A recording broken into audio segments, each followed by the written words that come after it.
I didn't get through everything in period 1, so I told them I'd record it. All right, so limiting reactants. Pretty important, but probably the most complicated thing in stoichiometry, because you have to go forward and backward and subtract. So let's just go start from the top. On the front page, middle of the front page, you can grade your own.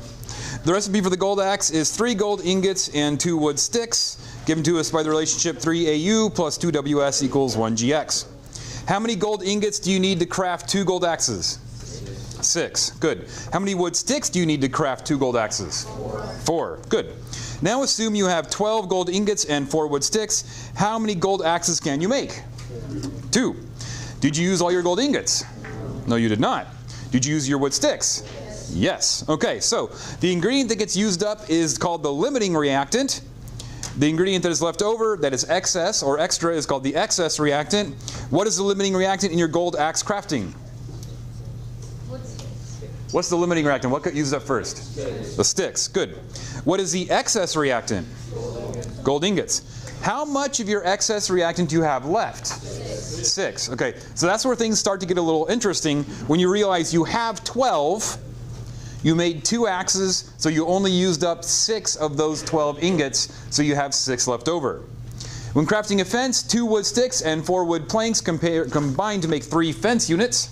So the formula would look something like this. 2 wood sticks, 4 wood planks, excuse me, gives you 3 fence units. Make sense? Sorry, front row. Okay, next. The top row is done for you. If you have 8 wood sticks and 16 planks, you're going to make 4 units of fence, and you'll have 0 left over. So in this, if you have 8, you have 4 times the mole ratio, 4 times 2. If you have 16, you have 4 times the mole ratio, and you're going to make 12, which is 4 times 3 times the mole ratio. Okay, does that idea make sense? Okay, so if you have 8 wooden sticks and you need 2, that's 4 times the mole ratio. If you have 16 planks and you need 4, that's 4 times the mole ratio. So you're basically going to be able to make 4 times 3, you're going to make 12 fence pieces. Okay, does that idea make sense?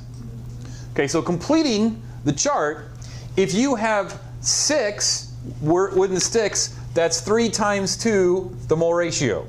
The mole ratio is 2. You have 6, that's 3 times 2. If you have 8, this is only 2 times 4. That's twice the mole ratio. So you only have twice the 4 planks, so you can only satisfy the reaction twice. So how many fence pieces are you going to make? 6. You're going to make 6, which is 2 times 3. Twice the mole ratio. Okay, does this make sense now a little bit? Okay. Now, if which one of these got used up first? Which one limited your reaction? Yeah, the wooden planks. You used all 8, so you would have 0 leftover wooden planks.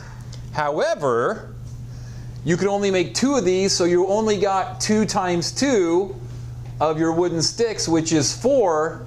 So you have 2 extra wooden sticks. Let me go over that again.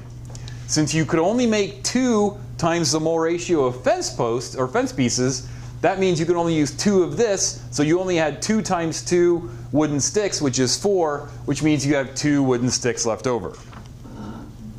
Starting to make sense a little bit? Okay. Next, 12 and 10. 12 is 6 times the mole ratio, so 12 is 6 times 2. And 10 is 4 times 2 with 2 extras. So, which one limits your reaction? The planks again, yeah. You can only do 4 times 2, which means you can only make 2 of these, so you can only make 6 again, which is 2 times 3. You can only make 6 again. And when you make 6, which is 2 units of the mole ratio, then you're only using 8 of these. You're only going to use 8 of those, so you're going to have 2 extra fence pieces, or 2 extra plank pieces. And since you can only make 2 of these, this is just 2 times 2, which is 4. You're going to have 8 extra sticks. Okay, give me a thumbs up if you're comfortable with this so far. Okay, looks like some of you it's getting there. Okay, do you have any questions before we move on to the next ones? Because the next ones are going backwards. Maybe if you like thinking backwards, it'll help a little bit. Okay, no questions? Okay, so in the next one, we have 9, which means we made 3 times 3. So we made 3 of these, or we made 3 of these, we needed 3 of these, so we needed 12 wooden planks, and there's no extra, so 12 plus 0 means we need 12 wooden planks. If we made 3 of these, we're going to make 3 of these, so we need 2 by 3, which is 6, but we have 1 extra, so 7. 2 by 3, 6. So we need 7 wooden sticks. Cool so far? All right. Next, we have 12, which means this is 4 by 3. We made 4 of these. We're going to make 4 of these. 4 by 4 plus the 3 extra. That means this one is going to be 19. 16 plus 3. And then 4 of these. 4 by 2. There's no extra. This is 8. So we're going to have 8 sticks. Okay. How you feeling with this whole limiting extra stuff? How you feeling about this? Good, we're getting there? It's the other side's tricky. Okay. And I will untrickify it. I'll at least attempt to untrickify it. To create arrows, the recipe must be followed. How many arrows can be created from 4 flint, 2 sticks, and 4 feathers? 8. Okay. So in other words, the limiting reactant is the what? Wooden sticks. So the 2 wood sticks means you can only make 2 multiple of 4, so 8. 2 gives you 2. 2 times 4 is 8. You can only make 8 arrows. Which ingredients are excess? Flint and feathers. Flint and feathers. All right. Any questions at all on this page before we go to the challenging page? Okay. The recipe for spectral arrows is 1 arrow and 4 goldstone gives you 2 spectral arrows. If 9 goldstone dust is added to 4 arrows, how many spectral arrows will you make? How many are you going to make? 4. You're going to make 2 units of 2 each for a grand total of 4. So if you need 4 spectral dust and you have 9, that's twice 4 plus 1. And we have 4 arrows, which is more than 4, or more than 2. So you're going to make 2 units of 2 each. You're going to make 4 arrows. How many goldstone dust will be remaining? 1. How many arrows will be remaining? 2. Okay, so that's whole numbers, which is great. So in Minecraft, we use whole numbers. In chemistry, we don't use whole numbers. We use the mole. And we can have fractions of moles. So the reaction to produce water is 2H2 plus O2 yields 2H2O. That's convenient, right? Is that balanced? Okay. And it says, using the above reaction, assume you have 3 moles of hydrogen gas. It's 3 moles H2. And we want to know how many moles of oxygen will you need. What's my next step? Bring down my moles H2. And what am I converting to? Moles O2. Converting to moles O2. And the ratio of oxygen to hydrogen is what to what? 1 oxygen to 2 hydrogen. Okay. Am I finishing with moles O2? Yep.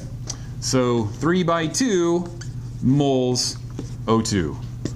Or 1.5 moles O2.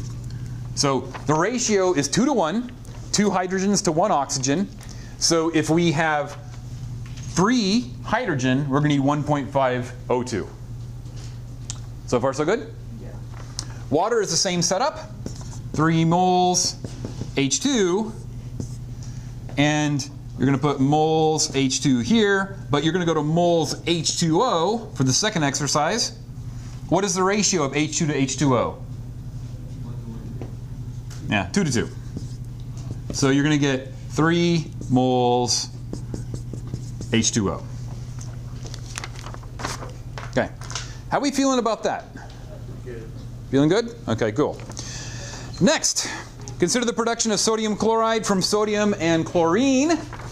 So the production of sodium chloride is sodium plus chlorine yields sodium chloride. Why did I do Cl2 and not Cl? Diatomic. Brinkelhoff. It's the cool in Brinkelhoff. So to balance this, we're going to need 2 chlorines and 2 sodiums. Does that look balanced to you? Yes. Okay. What is the... Oh, question? No. Okay. What is the balanced equation? There's the balanced equation. What is the maximum number of moles of sodium chloride that can be produced from plenty of sodium, meaning there's plenty of sodium and all we care about is the chlorine, and 4.2 moles of chlorine? So, 4.2 moles of chlorine. We're going to bring down moles of chlorine, and we're going to convert to moles of sodium chloride. Cool so far? All right. What number should I put in for moles of chlorine? 1. Why do you say that? Because that's the mole ratio. What number should I put for moles of sodium chloride? 2. Why do you say that? Because that's the number in front of the good. That's the mole ratio. So doing the math, this means you're going to produce 8.4 moles of sodium chloride. Mole ratio. Again, assuming you have plenty of sodium. That's the idea. Plenty of sodium, you're going to have 8.4 moles of chlorine. All right. How are we doing so far? Okay. You ready for the really hard? Oh, question. So, like on the,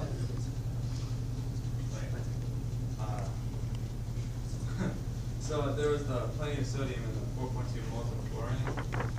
Like I can tell this is wrong, but I multiplied 4.2 times 2, like the chlorine, to see what the max would be. Like, is that wrong? You really should use the system. You should use the T-chart. Yeah. Use the T-chart. Don't use shortcuts. I realize you might think you're saving yourself some time, but if you use shortcuts, there's a really good chance you're going to make a mistake somewhere in there. Because right now, remember, we're doing this. Later on, it'll be. So that's where we want to. Yeah, we're going to get to where we can do 6 steps without failing. Okay, can I erase this? Yeah. All right. Now the next one, considerably more complicated. Can I erase this over here too? Okay. So when, wait, you just erased it all, it's all gone. When aluminum reacts with iodine, it makes aluminum iodide, Ali3, because aluminum is +3 in an ionic compound. So Ali3, and this needs to be balanced. Best way to balance this is we have a 2 and a 3. How do you rectify a 2 and a 3? Common denominator 6. Good. So that gives us a 2, 6. This gives us a 3, 6. And that means we need a 2 there. Does that look balanced to you? Yes. Excellent. Okay. So what is the maximum? Listen carefully.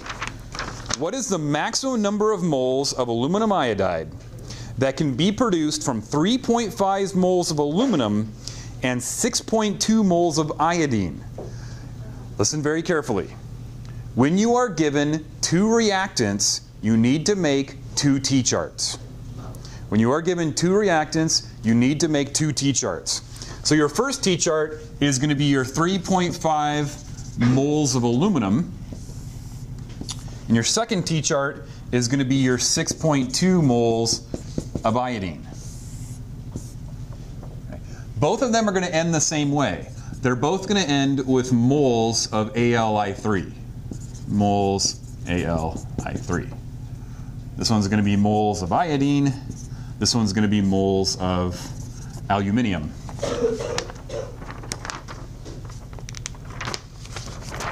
Okay, what is my aluminum iodide to aluminium ratio? 2 to 3? How about 2 to? How about 2 to 2? Okay. And what is my aluminum iodide to iodine ratio? There's my 2 to 3. Okay. 2 to 3. So I don't know about you, but those are going to cancel out. So we're going to have 3.5 moles of aluminum iodide. And this one ends up being how much? 4.13. 4.1 moles of aluminum iodide. So what does this mean? This means if aluminum is the limiting reactant, you're going to make 3.5 moles of aluminum iodide.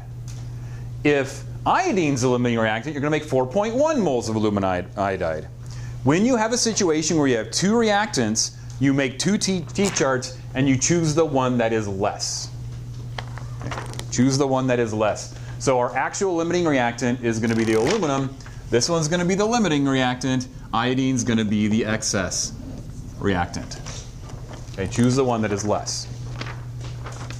Wait, so that's the answer for the question above when it asks for the maximum of the moles? Yeah, the maximum will be 3.5 aluminum iodine. In other words, when the aluminum is used up, the reaction just stops.